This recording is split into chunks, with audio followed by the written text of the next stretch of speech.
YCP అధినేత మాజీ ముఖ్యమంత్రి వైఎస్ జగన్మోహన్ రెడ్డి నెల్లూరు పర్యటనను విజయవంతం చేయాలని ఎమ్మెల్సీ మేరిగ మురళీధర్, వైసీపీ రాష్ట్ర కార్యదర్శి పెర్నాటి శ్యాంప్రసాద్ రెడ్డి, విజయమోహన్ రెడ్డి తదితరులు పిలుపునిచ్చారు.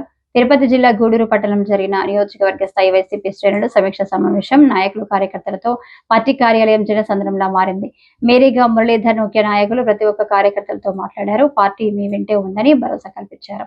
మేరీగా మురళీధర్ నాయకులు మాట్లాడుతూ నెల్లూరు సెంట్రల్ జైల్లో ఉన్న మాజీ మంత్రి కాకాని గోవర్ధన్ రెడ్డిని పరామర్శించేందుకు వైసీపీ అధినేత మాజీ ముఖ్యమంత్రి వైఎస్ జగన్మోహన్ రెడ్డి రానున్న నేపథ్యంలో జగన్ పర్యటనను జయప్రదం చేయాలని ఆ పార్టీ శ్రేణులను కోరారు. ఈ సందర్భంగా కూటమి ప్రభుత్వంపై నిప్పులు చెరిగారు.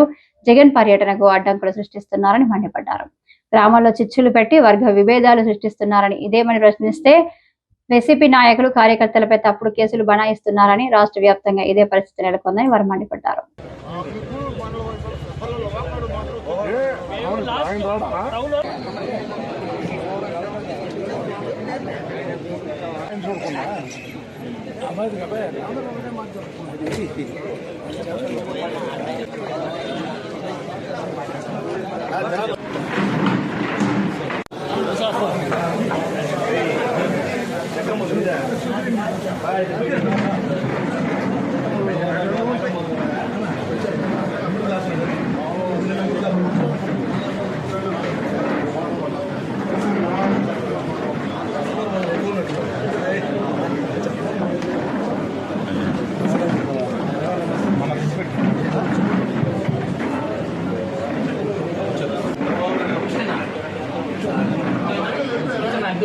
కార్యకర్తలంతా ఏకం చేసి ఒక పెద్ద ఉద్యమం చేయాల్సినటువంటి పరిస్థితి ఉందని చెప్పి నేను భావించాను. ఎందుకో దురదృష్టవశాత్తు చేయలేకపోయాం. ఈ రోజు సేమ్ రిపీట్ వాకాడు మండలంలో జరుగుతుంది. నిన్న వాలమేడ అనేటువంటి అవసరం ఉంది. గూడూరు నియోజకవర్గంలో బలమైనటువంటి కార్యకర్తలు ఉన్నారు. ఇంత పెద్ద వేవ్లో కూడా, కూటమి ప్రభుత్వ వేవ్లో కూడా ఈ రోజు మనం 20,000తో ఓడిపోయాం. 20,000లో అర్బన్ ఓటు 15,000, మిగిలిన రూరల్ అంతా కలిపితే 5,000 ఓట్లతో దాదాపు అన్ని మండలాల్లో 1000 లోపల మనం తక్కువ వచ్చాము. కాబట్టి ఇంత బలమైనటువంటి క్యాడర్ను మనం నిలబెట్టుకోవాలి. ఈ పార్టీ అంటే మన కార్యకర్తకు ఎక్కడైనా అక్రమం జరిగితే నియోజకవర్గంలో ఉండేటువంటి నాయకులంతా ప్రశ్నించాల్సినటువంటి అవసరం ఉంది. అది చేసినప్పుడైనా అధికారులు కొంత ఆలోచన చేస్తారు. అది చేయలేనప్పుడు మనం కార్యకర్త నైతికంగా చాలా దిగజారిపోతున్నారు. కాబట్టి మీరు ఇప్పటి నుంచి మండలంలో మీరు సమావేశాలు పెట్టండి. మన కార్యకర్తకు అన్యాయం జరిగితే మనం చేయలేకపోయినా ఒక అండగా ఉంది పార్టీ అనేటువంటి ఒక భరోసాను ఈ నియోజకవర్గంలో ఉండేటువంటి ప్రతి నాయకుడిని సమీకరించి చేయకపోతే పార్టీ ఇబ్బందుల్లో పడేటువంటి పరిస్థితి ఉందని చెప్పి ఈ సందర్భంగా నేను సమన్వయకర్త గారికి మనవి చేస్తూ, ఇంత పిలుపుతో ఇంత బలమైన కార్యకర్తలు, నాయకులు, మరి శ్రేయభిలాషులందరూ మన సపోర్ట్ ఉన్నప్పుడు మనం దేనికి వెనకాడకూడదు. పెద్దలు ఇంతకుముందు అన్ని మండలాల్లో చెప్పారు, ఏ చిన్న పార్టీలు జరిగినా సమిష్టిగా అందరూ ముందుకు వస్తాం. ఆ రకమైన వాతావరణం తీసుకొచ్చేదానికి నేను నడుము బిగిస్తానని అందరికీ మాటిస్తూ, అదే రకంగా మనం ముందుకెళ్దాం. రేపు గౌరవనీయులు జగన్మోహన్ రెడ్డి గారు మన కాకాడ గోవర్ధన్ రెడ్డి పరామర్శించడం ఖచ్చితంగా కూడా జరుగుతుంది. ఆ రకంగా వాతావరణం సామాన్య చెప్పినట్టుగా వస్తే గుంటూరు నుంచి లేదా తిరుపతి నుంచి వస్తారు. అంటే తిరుపతి నుంచి వచ్చేటప్పుడు మనమంతా ఎక్కువ బాధ్యత తీసుకొని వేలాది మందిని మనం తరలించి గూడూరులో వైఎస్ఆర్ కాంగ్రెస్ పార్టీ ఎంత గొప్పగా ఉంది, అదే రకంగా జగన్మోహన్ రెడ్డి గారి మీద ఎంత ప్రేమానురాగాలు ఉన్నారో ఒకసారి మనం అందరూ తెలియజేసుకుంటూ, వైఎస్ఆర్ కాంగ్రెస్ పార్టీ కోట మండలంలో ఎక్కడికి ఆ రోజున్న లెక్క ఈ రోజున్న లెక్క ఎక్కడికి ఇది తగ్గలేదు సార్. అందరం పార్టీలోనే ఉన్నాం. కాకపోతే మనం ఓడిపోయాం కాబట్టి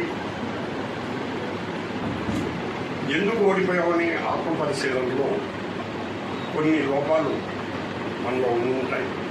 వాటిని సర్దిద్దుకునే పరిస్థితుల్లో ఒక్కొక్కరిని ఒక్కో గ్రామంలో కొద్దిమంది పెద్దల్ని ఇచ్చి చదువుకుంటూ వచ్చాము. గతంలో ఎలక్షన్ జరిగినప్పుడు కూడా నన్ను అనుమతించే కొన్ని గ్రామాలు ఉన్నాయి కొంతమందిలో. వాటిలో ఎక్కడా మీకు ఒక ఓటు కూడా మెజారిటీ తగ్గలేదు. మేరీగా మురళీ గారు వైఎస్ఆర్ కాంగ్రెస్ పార్టీ సమన్వయకర్తగా కోట మండలంలో నన్ను అనుమతించే గ్రామాల్లో మీకు ఎప్పుడు ఎల్లవేళలా ఆ గ్రామాలు రోడ్లు తీసే ఉంటాయని చెప్పి ఈ సభ చెప్తూ రేపు మన నాయకుడు వచ్చేటువంటి కార్యక్రమాన్ని చెప్పినా చెప్పకపోయినా అది మా బాధ్యతగా స్వీకరించి ఆ సభని ఆయన్ని ఆహ్వానించే కార్యక్రమాన్ని మేము జయప్రదం చేసుకుంటామని చెప్పి మీకు ఈ సభను చెప్తూ నాకు ఈ అవకాశం ఇచ్చిన మీ అందరికీ నమస్కారాలు. మీటింగ్ పెట్టడం జరిగింది. ఈరోజు గెలిచిన ప్రతి కార్యకర్త నాయకులు అందరూ కూడా వచ్చారు.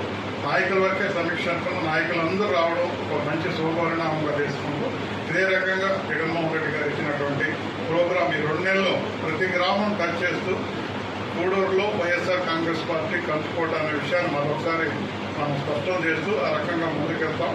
ఇక అందరం కూడా నాయకులందరూ కూడా సమిష్టిగా అందరూ కూడా మరి అందరి ఆలోచన ఒకటే వచ్చింది, మనం కాపాడుకోవాలి పార్టీని కార్యకర్తలని ఆలోచన వచ్చింది కాబట్టి ఇంకా రకంగా ముందుకు అడుగులు పడతాయని తెలియజేసుకుంటూ గౌరవనీయులు యువ నాయకులు శ్యామప్రసాద్ రెడ్డి గారు మాట్లాడతారు. ఉన్నటువంటి ప్రతి ఒక్కరు కూడా హృదయపూర్వకంగా నమస్కారాలు తెలియజేసుకుంటూ మీరు దాదాపు 4.5 గంటలకు వచ్చింటారు. ఎవరున్నారైనా కూడా నిబద్ధతతో కార్యక్రమం పూర్తి చేసుకుని వెళ్ళాలా అనే ఆలోచనతో ఇంతమంది గూడూరు మండలం నుంచి వచ్చినందుకు చాలా సంతోషంగా ఉంది. ఖచ్చితంగా విజయమోహన్ చెప్పినట్లు మురళని చెప్పినట్లుగా 1 సంవత్సరం అయితే మనం బయట రాలేని పరిస్థితుల్లో కార్యకర్త కాదు, నాయకుడు కాదు, అందరూ కూడా ఇబ్బందులు పడే పరిస్థితులు వచ్చాయి. ఈరోజు జన సముద్రం మొదలైంది జగన్మోహన్ రెడ్డి గారి వెంట. కాబట్టి మన నియోజకవర్గంలో ఎక్కడైనా సరే, ఏ ప్రాంతంలో అయినా సరే చిన్న ఇబ్బంది జరిగితే కార్యకర్తకి మనందరం కూడా ఉన్నామని చెప్పి ఒక భరోసా కల్పించే విధంగా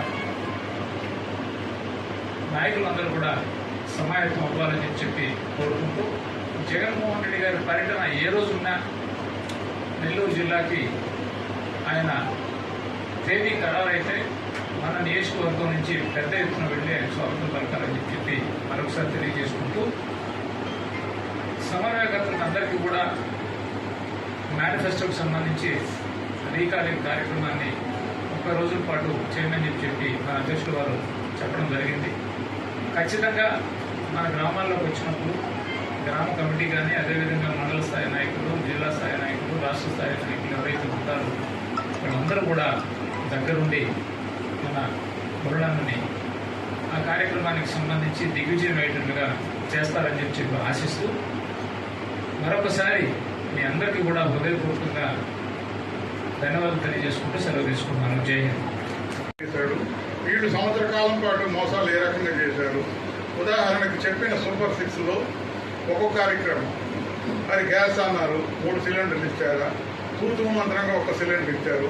అది కూడా ముందు మనం డబ్బులు కట్టి తర్వాత ఎప్పుడు అకౌంట్లో పడే విధంగా వాళ్ళు పాటు చేస్తున్నారు. దగ్గర శుద్ధి అయితే లేదు వాళ్ళకి. ఫీజు మనకు ఆరోగ్యశ్రీ అయితే అన్నీ పోయినట్టు, సంక్షేమాలు జగన్మోహన్ రెడ్డి గారు ఏం పెట్టారు అవి పోయినాయి.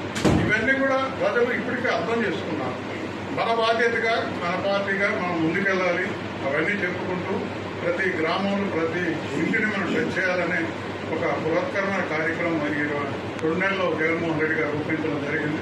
అంతా ముందుకెళ్లాలని మనవి చేసుకుంటూ, అదే రకంగా జగన్మోహన్ రెడ్డి గారు ఎక్కడికి వెళ్ళినా ప్రజల్లో కలవనీయకుండా ఆంక్షలు పెడుతున్నారు. ఈరోజు నిరాధారమైన కేసుల్లో రాస్తున్నట్టు నిరాధారమైన కేసుల్లో జగన్మోహన్ రెడ్డి గారిని మరి మన కాకాణ గోవర్ధన్ రెడ్డి గారిని మరి అరెస్ట్ చేయడం జరిగింది. ఎన్ని పెడుతున్నారు? ఇన్ని సంవత్సరాలు లేని కేసులన్నీ తీసుకొచ్చి పదే పెడుతున్నారు. 26వ తేదీ జగన్మోహన్ రెడ్డి గారు రావాల్సి ఉంటే ఆ రోజు ఆయన లేకుండా గుంటూరులో చిన్న కేసు పెట్టి పీటీ వారెంట్ ఇష్యూ చేసి ఆయన అక్కడ లేకుండా చేశారు. అంటే జగన్మోహన్ రెడ్డి గారు జనాల్లో ఉండకూడదు. 3వ తేదీ ఆయన ప్రోగ్రాం ఉంది. మరి ఇప్పుడే గవర్నమెంట్ ఏదో దిగొచ్చింది, ఇంకా క్లారిటీ రాలేదు. అది పోస్ట్ పోన్ అయిందని అంటున్నాం. మనకు ఇంకొక గంటలో క్లారిటీ వస్తుంది. ఏమైనా ఆయన రావాలని దృక్పథం ఉంటే, రావాలని అనుకుంటే ఎవరు ఆపలేదు. ఆరాధన కిందకు వచ్చి బాధ్యత పెరుగుతుంది. వేలాది మంది మనం స్వాగతించుకున్నాం. మనకు బలమైన నాయకులు ఉన్నారు గూడూరులో. వాళ్ళందరూ బాధ్యత తీసుకుంటే మరి ఆ రోజు ప్రజా సంకల్ప యాత్రలో స్టార్ట్ అయిన దాంట్లో 10-11లో గూడూరు కూడా మరి ముందు 5 వర్షంలోనే గూడూరు కూడా నిలిచిందంటే అంత గొప్ప నాయకత్వం గూడూరులో ఉందని చెప్పి నా పర్సనల్ ఎక్స్పీరియన్స్ అనుకుంటే నేను మనం చేసుకుంటూ కార్యకర్తల పేరు పేరున నమస్కారాలు తెలియజేస్తున్నాం. ఇప్పుడు పెద్దలందరూ చెప్పారు, జగన్మోహన్ రెడ్డి గారి పర్యటన కూడా వాయిదా పడిందని ఇప్పుడే న్యూస్ వచ్చింది. ఎన్ని ఇబ్బందులు పడుతున్నారో మీకు అందరికీ తెలుసు. విలేజ్ వైజ్ మనం అందరం కూడా ఇప్పుడే చెప్పినట్టు ప్రతి ఒక్కరు కూడా ఐక్యంగా ఉండండి. నేను చెప్పింది మన కార్యకర్తలందరూ ఏదైనా ఒక కార్యకర్తకి అన్యాయం జరిగితే అందరూ కూడా వెళ్ళి పరామర్శించండి. వాళ్ళు కోరుకునేది ఏంటి, మన నాయకుడు వచ్చాడు మనం పరామర్శించాడంటారు. వాళ్ళ లోటు తీర్చలేము. వాళ్ళు ఏదైనా జరిగినప్పుడు నేను చూస్తున్నాను. ఈరోజు నా కోసం ప్రాణాలు పెట్టిన కార్యకర్తలు ఎన్ని బాధలు పడుతున్నారు, ఆస్తులు పోగొట్టుకుంటున్నారు, జైలుకు పోతున్నారు, పోలీసు దగ్గర దెబ్బలు తింటున్నారు. ఇవన్నీ నేను చూస్తుంటే నాకు అనిపిస్తూ ఉంది, కార్యకర్తలకి మనం సరైన న్యాయం చేయలేకపోయినా కావాలనిపించింది నాకు. కాకపోతే నాకు మాట ఇస్తున్నాను, తప్పకుండా అయితే మన ప్రభుత్వం వస్తుంది. వచ్చినప్పుడు ఎవరైతే పార్టీ కోసం కష్టపడ్డారో ఆ కార్యకర్తలకి న్యాయం ధర్మం చేయాల్సిన బాధ్యత నాకుంది. నేను చేసి తీరుతామన్నా. అంటే జగన్మోహన్ రెడ్డి గారు ఒకసారి మాట చెప్తే మనం నమ్ముతాం. చంద్రబాబు నాయుడు లాగా చెప్పి తప్పించుకునే వ్యక్తి కాదు కాబట్టి, జగన్మోహన్ రెడ్డి గారు మాట చెప్పాడు కాబట్టి రాబోయే రోజుల్లో కార్యకర్తలకి మంచి భవిష్యత్తు ఉంటుందనే దానికి చెప్పేదానికోసం మీకు ఉదాహరణ చెప్తున్నాను. 10,000 జగన్మోహన్ రెడ్డి గారి మీదనే కేసు పెట్టారు. మనం మీరు చూశారు.